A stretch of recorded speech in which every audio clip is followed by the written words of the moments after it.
Okay, welcome back. The next section is going to deal with chronic obstructive pulmonary disease. And the idea here is that these are chronic diseases that obviously affect the lung, and that the key underlying premise in all of these diseases, and there's going to be 4 total, is that we have obstruction. Now, what do we mean by obstruction? It is an obstruction to getting air out of the lung. That's the notion that we have to carry in the back of our mind when we're thinking about these diseases. In each of these disorders, there will be an obstruction to getting air out of the lung. Airway obstruction is the hallmark of these diseases, as I've already highlighted to you. And when you think about airway obstruction, you should recognize that this airway obstruction in the patient is clinically going to manifest with changes in spirometry. Now, spirometry is the way by which we measure lung volumes, and if you go back to normal physiology, you'll recall that there are a series of measurements that we can obtain from spirometry.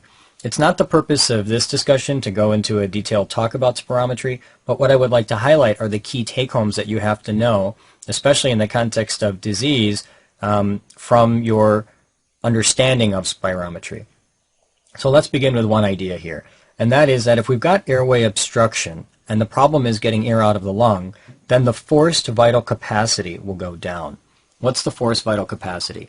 This is the amount of air that you can blow out when you breathe all the way in and then blow out as much as you can. So it's a maximal expiration. Otherwise stated, if you want to think about it another way, if I asked you to blow out candles on a birthday cake, you would use the FVC. You would breathe in as deeply as possible and then blow out as much as you could. So in this particular set of diseases, because there's obstruction, the forced vital capacity, the amount of air that you could blow out maximally, is going to go down. In addition, what's also going to go down is the FEV1. The FEV1 is the forced expiratory volume, and that's the amount of volume that you can get out in a 1-second period, hence the designation 1. And so this represents the amount of air that comes out of the lung with a forced expiration in the very first second of that expiration. This will also go down, but it will go down more than the forced vital capacity. And that's actually very important to understand, because that translates in a key finding that almost defines the disease, which is that there is a decrease in the FEV1 to FVC ratio. It's probably easier to understand this with a couple numbers, so let's just plug in some numbers to understand what I'm talking about. Let me remind you that your normal forced vital capacity, the normal amount of air that you could blow out in a maximal expiration, is about 5 liters. And that's the normal. Now, of that 5 liters, about 4 liters is what is removed within the first 1 second. So that ratio, 4/5, is about 80%. And that's the normal. Now, let's say that a patient has COPD. Well, obviously, this number is going to go down, and this number is really going to go down, and that's going to change the percentage so that the ratio decreases. For example, in a patient with COPD, we might expect that the forced vital capacity goes down by 1 liter to 4 liters. And we would expect that the FEV1 would significantly decrease from 4 liters to maybe 2 liters. And so now that ratio is 50%. And so these patients have had a decrease in their FEV1 to FVC ratio. And that's a very important high-yield physiology association for COPD. It's very important to be aware of.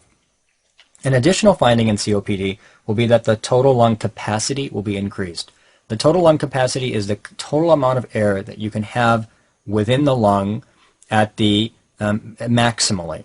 And so that total lung capacity is going to be increased because there's going to be air trapping. If you can't get air out of the lung, some air will be trapped in the lung, and so the total amount of air present within the lung maximally will actually increase, and that's the total lung capacity. Generally speaking, if you want to know, if you want to think about this with some numbers, the normal total lung capacity is about 7 liters. And in COPD, it goes up to about 8 liters. So here's some very high-yield physiology tie-in for this particular discussion. Now, the very first of these diseases is called chronic bronchitis. Chronic bronchitis is interesting because it's defined clinically. Basically, the notion is that the patient has a productive cough, and that productive cough lasts at least 3 months over a minimum of 2 years.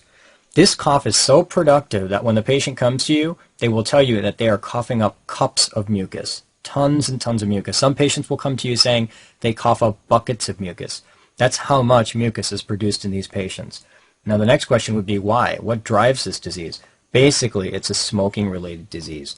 To understand this, you actually have to understand a little bit of normal histology, so let me take you back one step.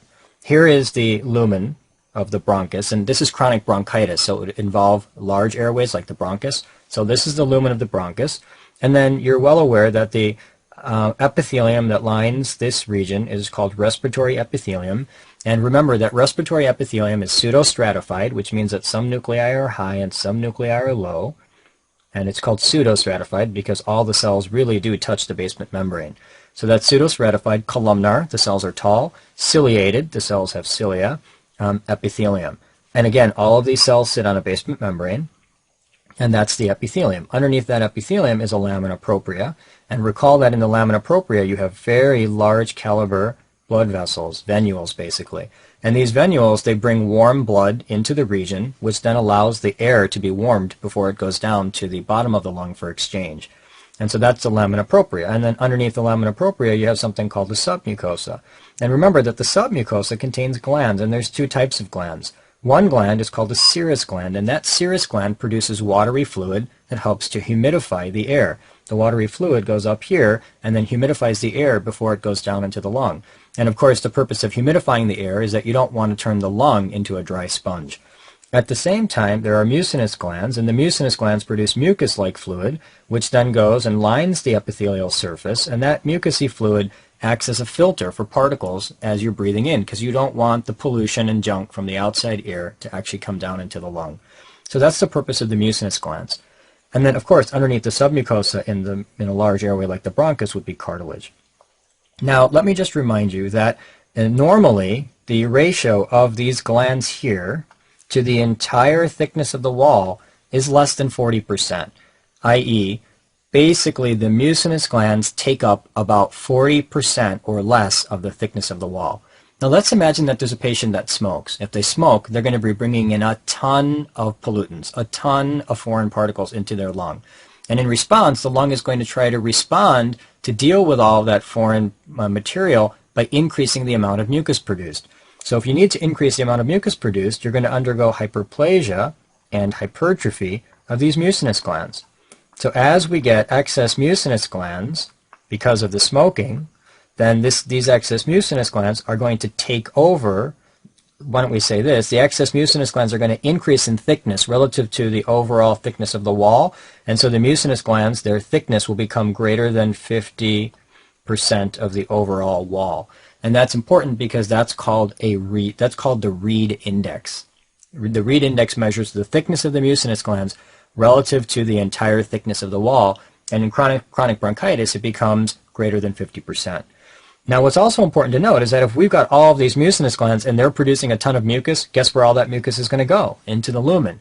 And guess how the patient's going to get rid of it? Well, some of it is going to be coughed up, which is then going to create the chronic bronchitis with the productive cough that lasts at least 3 months over a minimum of 2 years. And at the same time, some of the mucus is also going to go back and it's going to plug the airways. And when it plugs the airways, there's going to be trapping and there's going to be an obstruction to getting air out of the lung. With all of that background, now you can understand the disease. So what did I say? I told you that it is highly associated with smoking. That should make sense. At the same time, I tell you in your text, and go back and read the text now, there's hypertrophy of the bronchial mucinous glands. This increases the thickness of the mucus glands relative to the overall bronchial wall thickness, and the Reed index becomes greater than 50%. Again, normally it should be less than 40%. Let's illustrate that again with a real histologic image. What I've tried to do in this image is I've tried to capture the entire wall thickness. So we start up here at the very top. That's the respiratory epithelium in the upper right-hand side of this slide. This is sitting on a basement membrane. Underneath the basement membrane is a lamina propria, which contains dilated venules, which basically bring in warm blood in order to humidify the air. These are the mucinous glands from here all the way here, and you can see all these little circular spaces that are lined by mucinous cells, and these cells basically produce mucus, which goes up and then goes out into the luminal space. Now, it's important to note that normally the thickness of these mucinous glands should be about 40% or less of the entire wall thickness. Here's the cartilage down here. If I look at this entire wall thickness up here, and I ask you a simple question, what percentage of that thickness is taken over by the mucinous glands? I think you would agree with me that it's certainly greater than 50%. And so greater than 50% thickness of the mucinous glands is an increase in the Reed index, which is one of the classic findings in chronic bronchitis. Now, these patients with chronic bronchitis are going to present with a productive cough, but that makes sense because they're making a ton of mucus, and that ton of mucus is going to come out as a cough. So that's a classic clinical feature, and there's no rocket science here. Another important finding is that they're going to get an increase in the PaCO2 and a decrease in the PaO2, and that's going to present a cyanosis or blue discoloration in the patient. Now, in order to understand that, we can probably go back a step and remind ourselves that the goal of the lung is to generate a partial pressure of oxygen in this alveolar airspace, a P big AO2, and that P big AO2 produces a pressure that squeezes oxygen into the blood vessels, and when it squeezes oxygen into the blood vessels, that creates a P small AO2 within these blood vessels. So that's the normal. Now, of course, you don't want to have carbon dioxide, or as soon as you pick up any carbon dioxide in the alveolar space, you don't want to keep it there, you want to blow it out, because there is a limit to the amount of pressure that you can generate within this region, and you want all of that pressure to be pressure of oxygen. If you start putting carbon dioxide here so that you now generate a PaCO2 that's significant, that increase in PaCO2 will automatically decrease the PaO2. And that decrease in PaO2 will mean that there's less pressure to squeeze the oxygen across that barrier into the blood, and so the P small AO2 will also decrease. And so basically this is the summary of what's going to happen lab-wise. The P big ACO2 will go up along with the P small ACO2, and the P big AO2 will go down along with the P small AO2. So that's the summary of how the patients become cyanotic and why they get these particular lab findings. Another important thing to be familiar with is that there's an increased risk of infection. Here's a general pathology principle. Anytime you have a tube and you block it, you're going to get an infection behind that block. So for example, patients who have BPH, they're not able to get urine out very well, and so the urine piles up in the bladder, and there's an increased risk of bladder infection in those patients. Similarly here, if you've got airways, and you can imagine that the airways, as they branch, if there's mucus plugging, you're going to get infection behind that block. And so there's an increased risk of infection in these patients. And the final thing to be aware of is that there's a risk of cor pulmonale in these patients. So what's cor pulmonale? That requires a little bit of understanding of physiology. Now recall that the blood vessels in the lung, they are designed to recognize that if there is a lack of oxygen in a particular region of the lung, that they should actually clamp down to shut down that region and instead shunt the blood in another direction. Let's just take a simple example. Let's say a patient has pneumonia. It's in the, the left upper lobe. If they've got a left upper lobe pneumonia, there's really not much oxygen getting in there because the lung is basically loaded with pus and inflammatory debris. So in response, what the capillaries of the alveolar air sacs do, actually this happens at the level of the arterioles, but what the arterioles do is they squeeze down to decrease the amount of blood going to the left upper lobe, and instead blood will be shunted to other parts of the lung with the hope that that blood will be able to meet oxygen and to be able to carry out the exchange that is the purpose of the lung. So that makes sense, and that's very good, because if I've got an upper lobe pneumonia in the left lobe, I don't want my blood going there looking for oxygen, and instead I'd like to send it to another part of the lung. But imagine that if you have a disease where you're not oxygenating properly, and so you start clamping down, and every area of the lung clamps down thinking that blood should go to another part of the lung, not knowing that there's disease in another part of the lung. Everybody's clamping down and trying to send the blood in a different direction, but there's disease throughout the entire lung. So that's a problem, and all of that clamping down of the blood vessels has to be dealt with by the right heart. The right heart's going to have to pump against all of that high blood pressure, and so that's going to result in initially right ventricular hypertrophy, and eventually the patients will fail the right heart, and that's called cor pulmonale. So that's a very high yield sort of paradigm to be familiar with. So emphysema is the next of the chronic obstructive pulmonary diseases, and in this particular case there's destruction of the alveolar air sacs. Now remember from your normal histology that the lung is sort of like an upside down tree. So that if this is the main stem bronchus, and then the bronchus kind of branches off into these bronchioles, and eventually the bronchioles branch off into terminal bronchioles, and eventually you produce these little alveolar air sacs, which is where the exchange occurs. Now, I call it an upside down tree because this is sort of the trunk up here, and then you've got all these branches, and eventually the leaves are like the air sacs. They're sort of tiny little leaves at the very tips of the branches. And so what happens in emphysema is that you get destruction of these alveolar air sacs, and as you get destruction of the alveolar air sacs, that results in a chronic obstructive pulmonary disease. Now you could ask the question, for example, you could stop me here and you could say, well, what are you talking about? You said that these are obstructive diseases. I don't see any obstruction in this disease. That's true. You don't see any anatomic obstruction, and you don't really see any mucus plugging or anything of that nature which would create an obstruction. But the obstruction here is a little more physiologic. And that's going to be important to understand because it ties into a few high-yield principles. So let me remind you of a couple things. First of all, what's happening in this disease is you've got, you've got all these alveolar air sacs at the very distal portion of the lung, and these alveolar air sacs are like tiny balloons. They fill up with air, and as soon as they fill up with air, they immediately snap back due to their elastic recoil, and then they blow the air out. So you breathe in, and you fill up the balloon, and then you relax, and then the air is squeezed out. So first of all, imagine if we lost this elastic recoil because we destroyed some of the walls of the lung, then instead of having a bunch of little balloons, what we'd really have is one big shopping bag. And that shopping bag is not going to have good elastic recoil, and so you're not going to be able to get air out of the lung very well. Just take a simple example. If I gave you a balloon and asked you to blow it up, and then you let go of it, it's going to shoot air back in your face. But if I give you a shopping bag and blow it up, and then ask you to let go of it, air is not going to shoot back in your face. So instead of having a bunch of little balloons, it's as if the lung develops a bunch of big shopping bags. So that's one reason why they're not able to get air out, i.e. they're obstructed from getting air out. A second reason why they're obstructed from getting air out is the following. And this requires a little bit of physiology. So let me take you back a step and just remind you. The lung is an upside down tree, and you've got this main stem bronchus, and then you've got all of these branches, and then you've sort of got all these little balloons.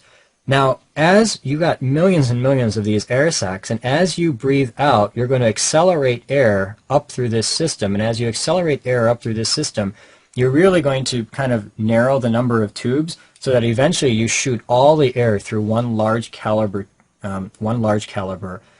conducting airway. Now that, as you're blowing all that air through, that creates a significant amount of acceleration of the air. And you can imagine that as air is being shot out this way, it's also going to drag on the wall of the tube. And when it drags on the wall of the tube, there's going to be a tendency to cause that tube to collapse. Now up here in the larger airways, you have cartilage in the wall. And the reason for having cartilage in the wall is because you want that airway to be able to remain open when you're breathing out and accelerating air across that tube. So the cartilage helps to keep that wall open as air is shooting up out through it. Again, you don't want that wall to collapse. Now down here, remember that the defining distinction between a bronchus and a bronchiole is a lack of cartilage. There's no cartilage in the bronchioles.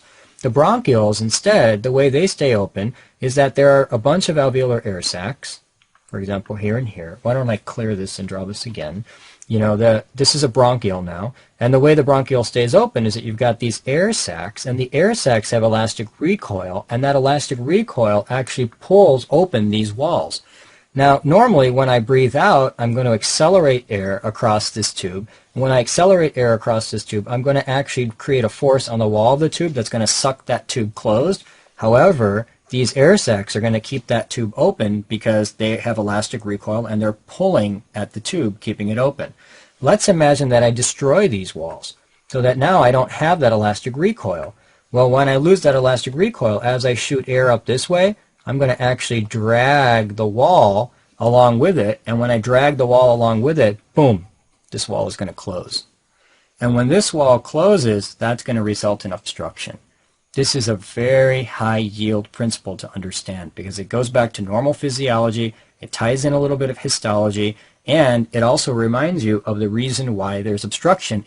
Basically, the patients, they get collapse of the small airways due to loss of the elastic recoil of the alveolar air sacs. Now let's go back and read together. So what do I say? I say that emphysema is a destruction of the alveolar air sacs. There's loss of elastic recoil and collapse of the small airways, and this leads to air trapping. So I've already explained that. Here's what a picture of emphysema looks like, but here you can clearly see that you're seeing all these spongy holes within the lung, and that's because those normal little tiny balloons have been converted to quote-unquote shopping bags. And so this spongy appearance to the lung, this porous spongy appearance, is classic for emphysema. Now, going one step further, we can look at this histologically and we'll see the same process. Let's just take, for example, here, the bottom left-hand corner of the screen. Let's say that that's a normal air sac. So there are a few rare normal air sacs in this picture. Now look at these air sacs. These are way too dilated. These are huge dilated air sacs, and that's because we've lost alveolar air sac, and so we've converted those tiny balloons into shopping bags. So why does this occur? Why do patients get emphysema? And to understand this, you have to recognize that in emphysema, there's an imbalance between proteases and antiproteases. That's what really causes the disease. So what does that mean?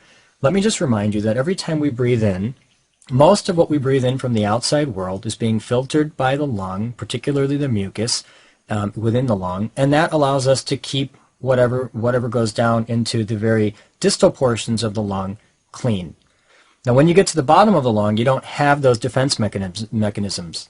So the only way by which we can defend ourselves at the very bottom of the lung is a cell called the alveolar macrophage. It sort of eats things that might happen to get way down at the very bottom of the lung. It's not common for particles to get down there, but it is possible. Now, on occasion, there will be some things that will come down to that part of the lung. The macrophages will eat them, and when the macrophages eat them, that induces a little bit of inflammation. So otherwise stated, it's common to have some degree of inflammation present within the alveolar air sacs. Now, that little bit of inflammation in the alveolar air sacs is going to produce proteases. That's a byproduct of inflammation. That would be damaging to the lung. But the body produces a protein that protects against proteases, and those are called the antiproteases, the most important of which is one called alpha-1 antitrypsin. So otherwise stated, we constantly have a small level of inflammation ongoing within the alveolar air sacs. That small level of inflammation results in the production of proteases, which are a byproduct of inflammation, causing tissue damage. In order to protect ourselves against those proteases, we have antiproteases, the most important of which is alpha-1 antitrypsin. Now, this normally exists in a balance, so that the proteases and the antiproteases are present in balance, so that whatever proteases are produced, we have enough antiproteases to handle those. In emphysema, the problem is either an overproduction of proteases or a decreased production of antiproteases. Now, there's basically two classic diseases that give you emphysema, and each one covers a particular aspect of this paradigm. For example, one group of patients, and the most common group of patients to develop emphysema, are those that have a tremendous amount of inflammation going on in the distal portions of the lung. And guess who those patients are? Smokers. Smoking is the most common cause of emphysema. Smokers bring a ton of garbage into their lung. There's a ton of protease activity. The protease activity overrides the antiprotease activity, and these patients then develop emphysema because those proteases destroy the alveolar air sacs. So that's one group of patients that develops emphysema. The second group of patients that develop emphysema are those patients, when you consider this balance of proteases and antiproteases, the second group of patients are those patients that have decreased antiproteases. And the classic disease, which is relatively rare clinically, but is very common on examinations, is where patients have an alpha-1 antitrypsin deficiency. Now, if patients don't have good alpha-1 antitrypsin floating around in the blood, then they won't be able to protect against the protease damage that occurs normally. So over time, there's a chance that they could develop emphysema. So that's the second disease that's going to result in emphysema, and that's alpha-1 antitrypsin deficiency. Now let's read together. What do I say in the book? I say smoking is the most common cause of emphysema, that I've already explained, and it results in centri-acinar emphysema, which is more severe in the upper lobes. This requires a little bit of explanation. Now, what is centriacinar emphysema? So why don't I take a step back and remind you that there are two major categories of emphysema. There's a centriacinar emphysema and there's a panacinar emphysema. In order to understand this concept, you need to understand the acinus. So let's go back here and remind ourselves that the functional unit of the lung is called the acinus. Remember that we get a terminal bronchiole, and the terminal bronchiole eventually opens up into the alveolar air sacs. So this is sort of the functional unit of the lung. This whole thing that I'm outlining here, that's called the acinus. Now let's pretend that a patient is a smoker, so that, the smoke is coming down this central airway, eventually branches and comes into the terminal bronchiole. Obviously there would be multiple branches here, I'm just simplifying this image. Eventually comes into the terminal bronchiole and then hits the acinus. Let me ask you a very simple question. Which part of this acinus is going to be most hit by the smoke? Of course, the central part of the acinus. And so guess what type of emphysema smokers are going to get? Centriacinar emphysema. Very easy. And of course the other one is called panacinar, and panacinar means that you disrupt the entire acinus, and the patients who get panacinar emphysema are those who are alpha-1 antitrypsin deficient. But the way I remember this, I only remember the smoking related is centriacinar because it makes sense to me, and then I know the other one is panacinar, and so I associate that with alpha-1 antitrypsin. Now one more important principle, and that is that patients who smoke, not only do they get centriacinar emphysema, but it's also more severe in the upper lobes. But again, there's no rocket science here. If I give you a match and I blow it out, which way is the smoke going to go? It's going to go up, obviously. And so when a patient smokes, guess which way the smoke's going to go when it goes in the lung? It's going to go up. It's one way to remember this, right? So these patients are going to get centriacinar emphysema that's more severe in the upper lobes. So that should be now fairly easy to understand, and let's read together. I say that smoking is the most common cause of emphysema. It results in centriacinar emphysema that is more severe in the upper lobes. Then I say in your text that alpha-1 antitrypsin deficiency is a rare cause of emphysema. It results in panacinar emphysema, more common in the lower lobes. Again, it's opposite of smoking. We're going to see it more commonly in the lower lobes. Now here's one more point to be discussed, and that's that patients who have alpha-1 antitrypsin deficiency may also develop liver cirrhosis. What I want to remind you is that in alpha-1 antitrypsin deficiency, the deficiency is that the protein is not in the blood. However, the liver is still making the protein.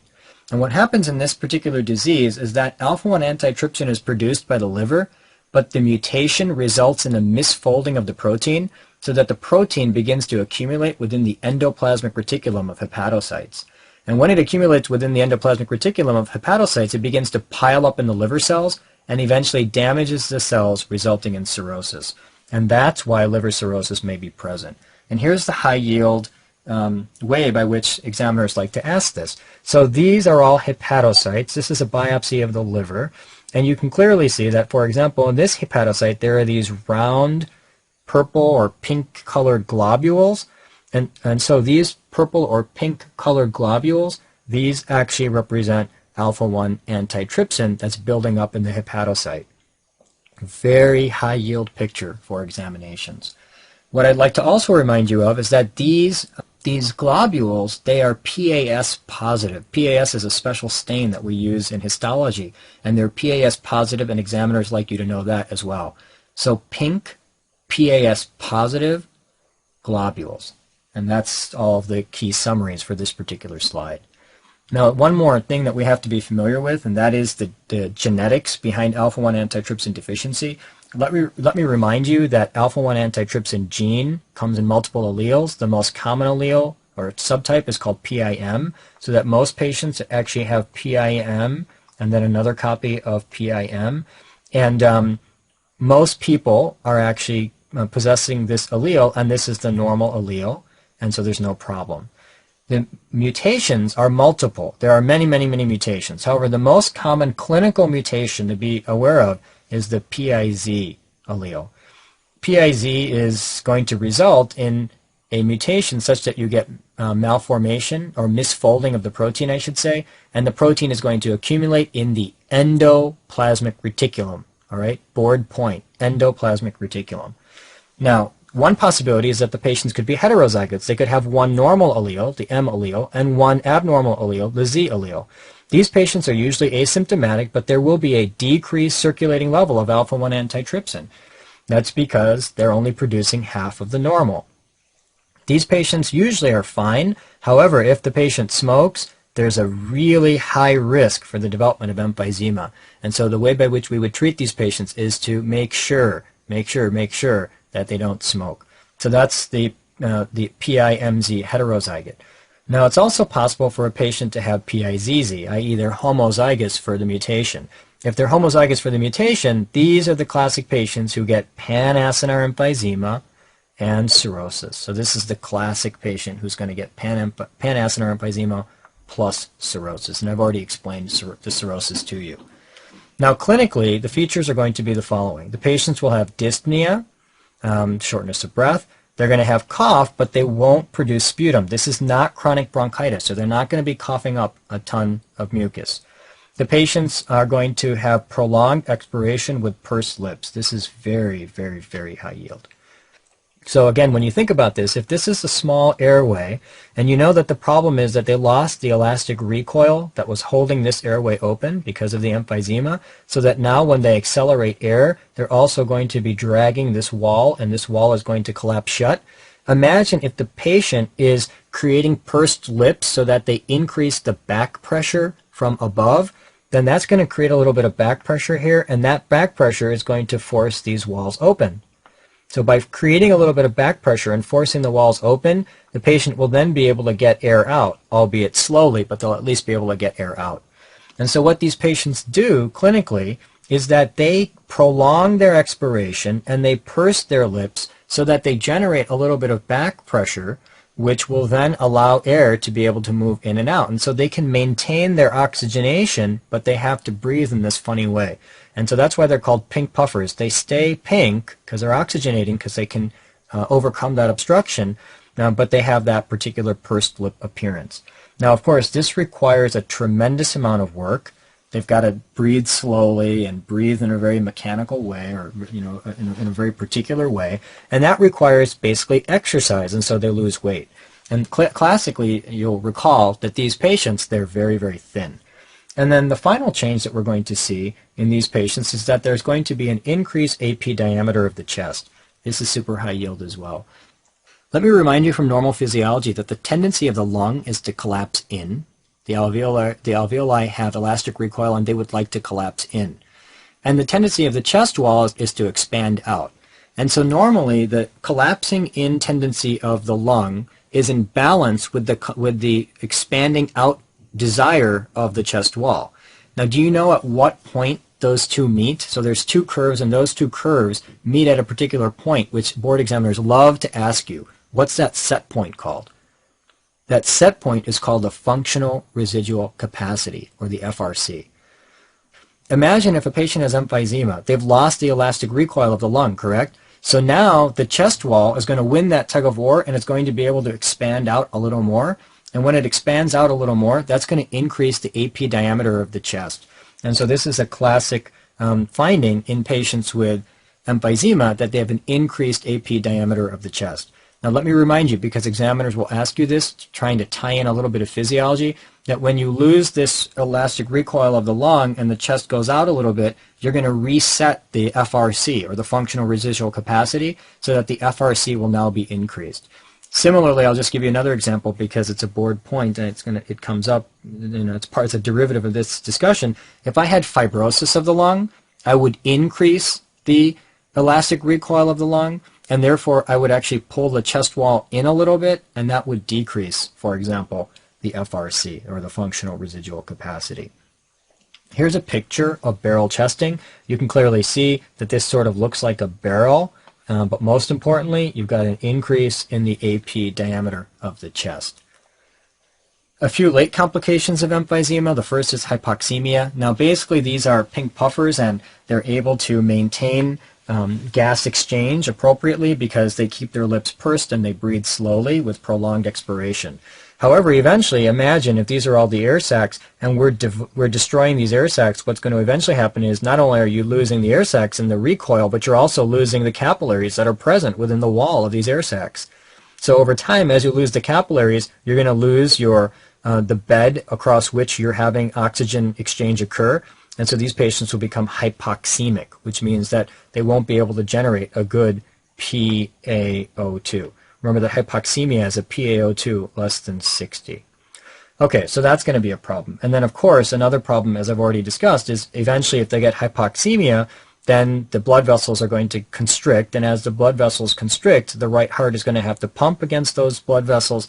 And when the right heart pumps against those blood vessels, it'll first undergo hypertrophy, but then eventually it'll undergo failure, and that's called cor pulmonale. I've already explained this previously.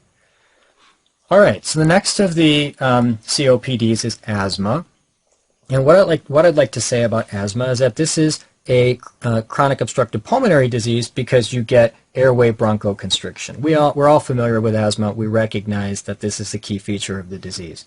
Of course, this is reversible, and of course, what induces the asthmatic attack is usually exposure to an allergic stimulus, resulting in a type 1 hypersensitivity reaction.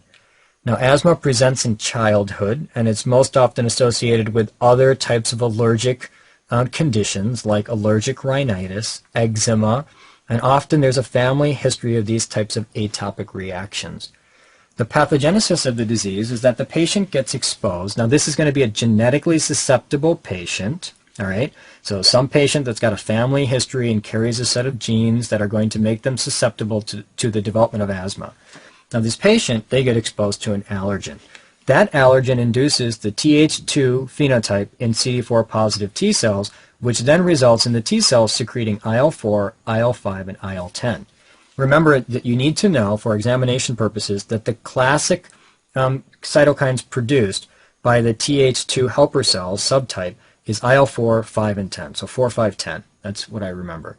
Now, when I think about IL-4, you need to know what it does. And the key thing that it's going to do is it is going to allow the plasma cell to class switch to IgE. So it allows for the production of IgE. And that IgE is going to be important because this is an allergic reaction, as we're well aware of, and IgE is going to mediate it, as we're going to talk about on the next slide. You need to know that IL-5 is important for calling in eosinophils. This is all over examinations. IL-5 calls in eosinophils. So that's important to know. Now, what does IL-10 do? Well, IL-10, it has the ability to inhibit the production of Th1 helper T cells and instead to induce the production of Th2 helper T cells. So basically, it helps to promote this overall reaction. So IL-10, again, it stimulates Th2 subtype of helper T cells and inhibits the Th1 subtype of helper T cells. Now, these patients, what will happen eventually is that they will get re-exposed to the allergen. And when they get re-exposed to the allergen, remember that these are the patient's mast cells, and the mast cells are going to have surface IgE, and the allergen is going to cross-link that surface IgE so that when surface IgE molecules get cross-linked, that's going to activate the mast cell. Very high yield to know for the purposes of board examination what exactly is going to happen when the mast cell is activated. So when the mast cell is activated, the very first thing that it does is it dumps preformed histamine granules. Those are released. Remember from immunology and from an earlier chapter in our discussion that when you release those preformed histamine granules, that's going to result in histamine-induced vasodilation and histamine-induced increased vascular permeability. Again, high yield for examination. Let me ask you one more question since we're on the topic. The histamine-induced vasodilation, remember where does that occur? At the arterioles. And the leaking of fluid, where does that occur? In the postcapillary venule. All right, that's high yield to be familiar with, but I've already taught you that in the inflammation lecture. So anyway, the first step is the activation of the mast cells, and that's going to result in dumping of histamine initially. Now the mast cells then have a second phase by which they perpetuate inflammation. Very high yield to know. The second phase by which they perpetuate inflammation is production of leukotrienes C4, D4, and E4. Now remember that leukotriene C4, D4, and E4, they do a couple things. Number one, they cause vasoconstriction. They constrict the smooth muscle of the blood vessels. They cause increased vascular permeability by constricting the pericytes. and they cause bronchoconstriction by constricting the smooth muscle of the bronchus. And if you go back to your inflammation lectures, I summarized how leukotrienes work in a very simple way, and hopefully you'll keep that in the back of your mind. Anyway, the point is that the dumping of leukotrienes C4, D4, and E4, which again is an arachidonic acid metabolite, will eventually result in bronchoconstriction. So that is going to be the very first phase, which is the activation of the mast cells is then going to result in bronchoconstriction. Now, over time, what's going to happen is that the tissue damage and the inflammation and the presence of inflammatory mediators like major basic protein from the eosinophils is going to perpetuate bronchoconstriction, and that's the late phase of the asthma. That's the late phase of the bronchoconstriction. Clinically, these patients are going to present with dyspnea and wheezing. All right, maybe I should take a step back and remind you that the clinical features are episodic. They're basically in relation to exposure to the antigen or the allergic stimulus, and it's going to result in the classic findings of shortness of breath and wheezing. The patient's cough, it's a productive cough, and remember that the productive cough contains these spirals within the mucus called Kirschmann spirals, and maybe even more important and more high yield than that is that within the mucus you're going to find Charcot-Leyden crystals. Charcot-Leyden crystals are crystalline aggregates of eosinophil major basic protein, and it's those crystalline aggregates that can show up in the mucus, and they're called Charcot-Leyden crystals, and it's a relatively high yield concept, and I'll show you a picture in just a moment. Now, the last thing I would like to say is that sometimes patients can get such a severe attack that the bronchoconstriction will not relieve itself, and that severe attack can actually result in something called status asthmaticus, which is the sort of the most extreme form of asthma, which can eventually result in death. Now, here is a classic picture of an asthmatic's productive cough. So this is the material coughed up, put on a slide. And we can clearly see that there are these crystals called Charcot-Leyden crystals, which again are derived from eosinophils. And examiners love to show pictures like this. The last thing I should say about asthma is that there are also some non-allergic causes of asthma. For example, exercise. Some patients will say that exercise gives them asthma. Other patients might say that a viral infection would give them asthma. Some patients will say that when they go to work, they get exposed to certain dust, and that causes asthma. So these are some other causes of asthma. Asthma is not always allergic. One very high yield cause of asthma to be familiar with is aspirin. Now let me remind you that there are a subset of patients, I think it's like 10 to 15% of adult patients with asthma, who have something called aspirin intolerant asthma. So they have asthma, and that's the first part of the triad, but they also have this funny thing where they actually get bronchospasm. So that's a second feature of this disease. It's aspirin-induced bronchospasm. And the third feature is nasal polyps, and that's an interesting feature also seen in aspirin-intolerant asthma. Let's just talk about nasal polyps for a second. Nasal polyps, when you think about them, remember from earlier in this chapter that you classically see a nasal polyp in a patient with chronic rhinitis, which is inflammation of the sinonasal mucosa. However, there are some other high-yield associations with nasal polyp. For example, an adult with nasal polyp with asthma-like symptoms, you think about aspirin-intolerant asthma. So that's one important association. Another very high-yield association is that if you have a child, like a 2-year-old with nasal polyps, what do you have to think about? Cystic fibrosis. That's high yield. Patients actually who have nasal polyps need to be tested for cystic fibrosis at that age. So that's another important thing to be aware of. Anyway, that concludes our discussion of asthma. Now the fourth and final COPD is actually bronchiectasis. What is bronchiectasis? This is a dilatation of the bronchioles and the bronchi. So these are the larger airways. And it's a loss of tone that results in air trapping. Again, let's explain. What happens in this particular disease is that the patient has an airway. This is the normal. And when you have these airways, the problem in bronchiectasis is going to be that you get abnormal dilation of the airway. Now, when there's abnormal dilation of these large airways, that results in loss of airway tone and air trapping. Perhaps the easiest way to understand this is if I gave you a straw and I asked you to blow through the straw and I put my hand on the other side, I would clearly be able to feel the air coming out. If I gave you a pipe bigger than the size of your face, and I asked you to blow out, I would not feel any air coming out the other side. And that's because as air would be accelerated, it would begin to sort of just whirl around in this tube and wouldn't be able to be accelerated out towards the other end. And that's exactly what happens in bronchiectasis.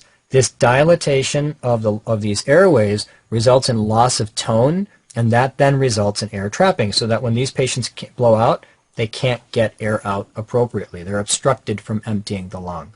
Here's a classic image of bronchiectasis, and the idea here is the following. When you look at the lung, you normally should see some larger airways in the center of the lung because that's where the large airways are.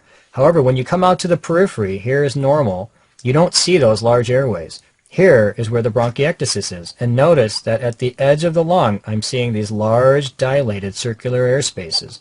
So that is classic bronchiectasis. The next question is, why do we get this dilatation of the airways? And the answer is it's usually due to necrotizing inflammation with damage to the airway wall.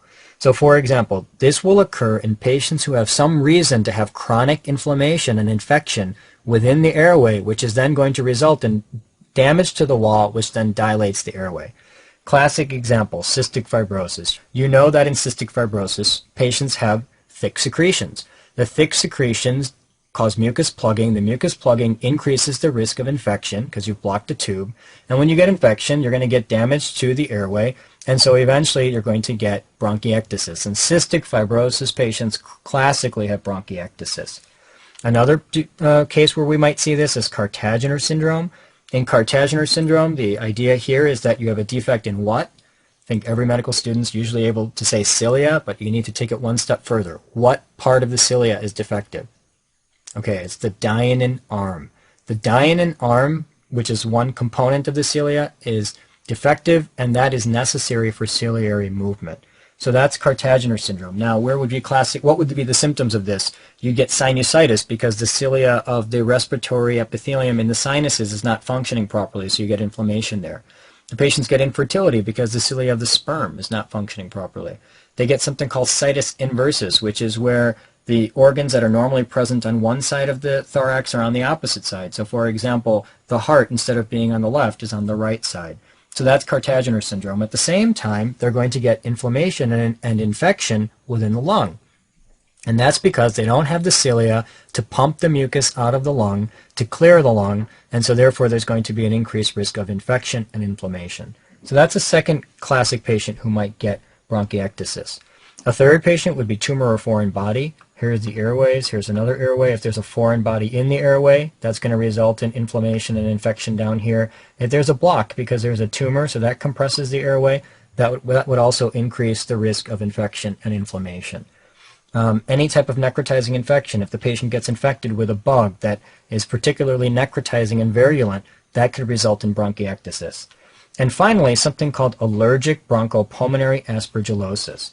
Okay, allergic tells us that this is a hypersensitivity reaction. Bronchopulmonary tells us that it's in the relatively large airways, the larger airways, and aspergillus implies that it's due to aspergillus. Now basically this is a hypersensitivity reaction to aspergillus. It is seen classically in two patients. Do you know which two patients? It's seen in asthmatics and it's seen in patients with cystic fibrosis. And these patients become hypersensitive to aspergillus. When the aspergillus comes in from the outside environment, it elicits this reaction, which then damages the airways, resulting in a bronchiectasis due to the inflammatory damage to the airway. So that's ABPA, allergic bronchopulmonary aspergillosis. Clinically, these patients are going to have cough because, again, these large airways are going to result in this dilatation of the large airways is also going to result in some mucus trapping, so they'll cough up that mucus. They'll have dyspnea, difficulty breathing, and foul-smelling sputum. Now that sputum that comes out is going to be loaded with inflammatory junk and will have been sitting in the lung for a while and rotting, so it'll smell very bad. Complications include hypoxemia. There's going to be trapping of carbon dioxide. Eventually the patients will get hypoxemia, and a complication of that would be cor pulmonale. I've already covered that. What's important to note here is that these patients can also develop a secondary amyloidosis, very high yield for exams. Can we remind ourselves for a moment? Just go back and let's do a quick global review. Amyloidosis refers to the deposition of a misfolded protein. That's point one. Point two, amyloidosis can be localized or systemic. Localized means that the amyloid deposits in one organ. Systemic means that the amyloid deposits in multiple organs. Now, if the amyloid deposits in multiple organs, i.e. systemic, it can be primary or secondary. In primary amyloidosis, you have a deposition of amyloid light chain due to some sort of plasma cell problem. The plasma cells overproduce light chain, it goes into the blood, it deposits in tissues as amyloid.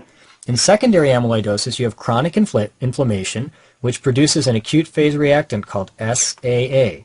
That's overproduced in chronic inflammation. That overproduction of SAA gets converted to AA, and it's AA that deposits as amyloid, and that's called secondary amyloidosis. So these patients would have secondary amyloidosis with deposition of AA amyloid. And that concludes our section on COPD. Very high yield, a lot of physiology, but very important to be aware of these diseases.